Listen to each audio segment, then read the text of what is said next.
முருகன் பிறப்புக் கதை. சுருக்கமாக, பாரதிய இந்து மதத்தில் முருகன் திருக்குமாரராக சிவபெருமானுக்கும் பார்வதிக்கும் மகனாக விளங்குகிறார். ஆனால் அவர் இயல்பான முறையில் பிறந்தவர் அல்ல.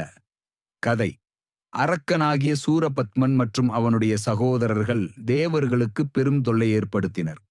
இந்த தொல்லையை தாங்க முடியாத தேவர்கள் சிவபெருமானிடம் வேண்டினார். சிவன் தமது திருக்கண்ணின் மூலமாக 6 துளிகள் உருவாக்கினார். அந்த 6 திருநீறு துளிகள் சரவணப் பொய்கை, ஒரு தெய்வீக ஏரி எனும் இடத்தில் விழுந்தன. அவை 6 குழந்தைகளாக உருவெடுத்தன.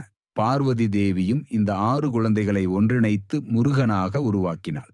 எனவே அவர் பெயர்கள் ஆறுமுகன், சண்முகன், சரவணபவன், குமாரன், சுப்பிரமணியன், வேலாயுதன், சண்டிகேஸ்வரன் போன்ற பல தமிழ் சார்ந்த தனித்தன்மை. முருகன் தமிழ் மொழியுடனும் தமிழருடனும் நெருங்கிய தொடர்புடையவர். அவர் தமிழ் கடவுள் என்றும் அழைக்கப்படுகிறார்.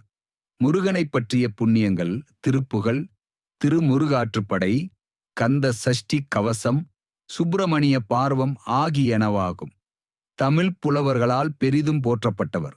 முக்கிய கோயில்கள்: 6 படை வீடுகள், முருகனின் அருகோயில்கள்: 1 திருப்பரங்குன்றம், 2 திருச்செந்தூர், 3 பழனி, 4 சுவாமிமலை, 5 திருத்தாணி, 6ஆம் பாலமுருகன் மலையடிவாரம். மற்றொரு கதைப்படி பழமுதிர் சோலை. விரிவான கதை, பாடல்கள் அல்லது ஒரு குறிப்பிட்ட பகுதியை பற்றி விரிவாக தேவைப்பட்டால் தயங்காமல் கேளுங்கள்.